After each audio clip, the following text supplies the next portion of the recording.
I had a question about source energy. I understand intellectually that we are extensions of source energy, and that source energy understands us and knows us and all that. And what you've said in other seminars and tapes about source energy loving us and adoring us, I guess. And I mean, I can look in the mirror and say I love myself. I don't have any problem with that, I guess. But there's something about that is a trigger for me, or something that I don't know if I can feel it. I just don't know I can feel it, or I'm just don't know how to feel it. I guess the loving and adoring part from source energy. Well, the way we would test this in our own experience is we would think a hateful thought about someone, and then we would think a loving thought about someone, and play both of them out for 2 or 3 minutes. And we would notice the empty feeling in the hateful thought and the alignment feeling in the loving thought. And then we would criticize ourselves, and then we would praise ourselves. And then we would look for negative aspects in something, and then we would look for positive aspects in something. The other night, Jerry and Esther went to one of their favorite restaurants in the area.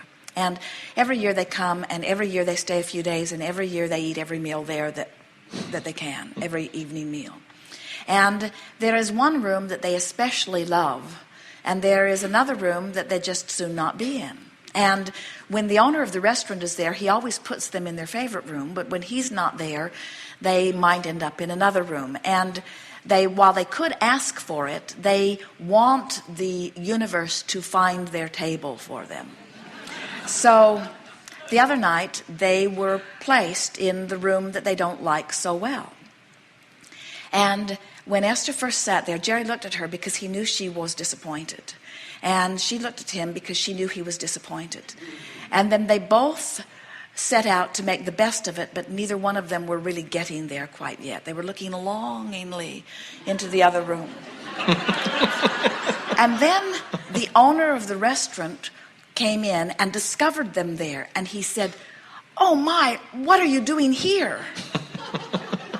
And Esther said, "This too is a beautiful room." And she meant it. It has murals on the wall. It's just a different sort of attitude, but it also is a beautiful room. And this man beamed, because Esther realized she does not want him to see one room as inferior and one room as superior, because that makes him controverted with everyone he seats in this other room. In other words, her inner being started dominating her vibration as she began looking for things about this room. And then he beamed and walked away, and then Jerry and Esther are sitting at the table. And Jerry is looking at the murals on the wall, and Jerry begins to speculate. I wonder, it is all of Italy, but he wonders where in Italy these scenes are from. And the owner of the restaurant comes back by their table again, and Jerry says to him, "What are these scenes?" And the man stood and began describing the cities from which these murals had been chosen. And as Esther watched him, he came into alignment with Source. The man began to glow.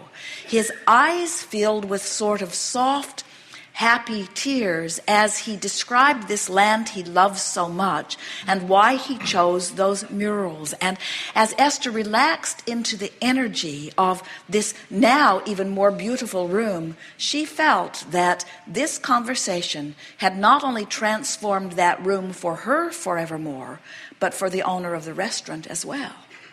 You see what we're getting at? What we're talking about is discovering that you have the capacity to be happy wherever you are, if happiness is what you care about. When you care about how you feel, and you're determined to find it where you are, and you got to be determined to find it where you are, because where you are is where you are. And we know that this seems silly to talk about one room in a 5-star restaurant as compared to another room in a 5-star restaurant. In other words, it's not hard to feel good in any case. But we want you to understand that the choices that you make are your choices no matter where you are. And it's possible to be a person living in the best of environments feeling awful, and it's possible to be a person living in the worst of environments feeling wonderful.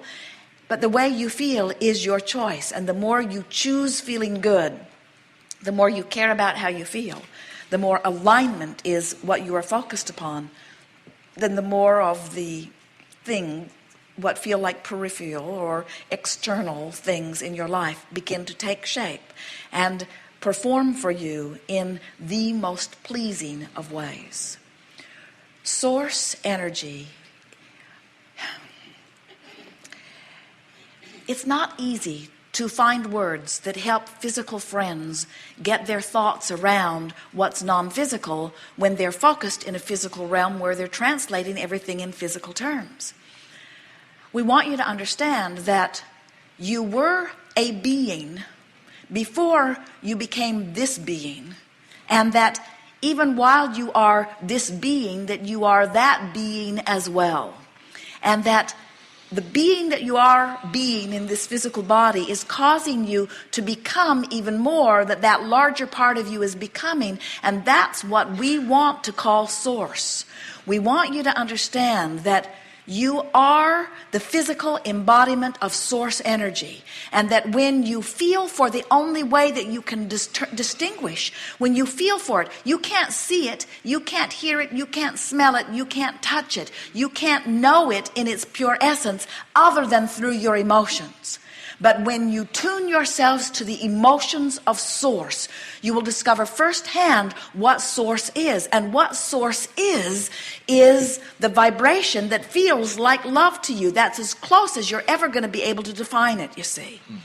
So when you just keep reaching for the better feeling, better feeling, better feeling, better feeling, and you begin to come into alignment with who you are more and more and more consistently, so that you're living it as you often are, then what you begin to notice is that when you are it, there's not the need to try to define it or describe it, because the being of it is the ultimate of it.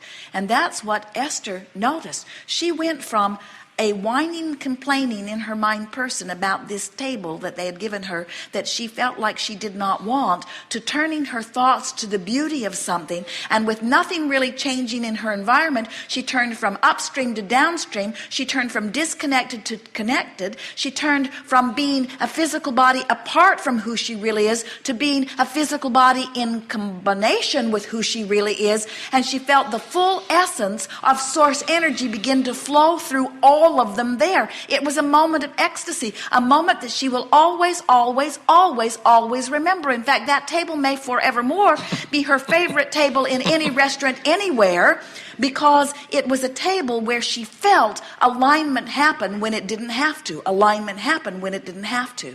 You see what we're getting at? Source is only worth talking about when you are fully filled with it. And you can only be fully filled with it when you stop doing that thing you do that is the only thing that keeps you from being fully filled with it. You know source by being it. You cannot describe it in its separation from you.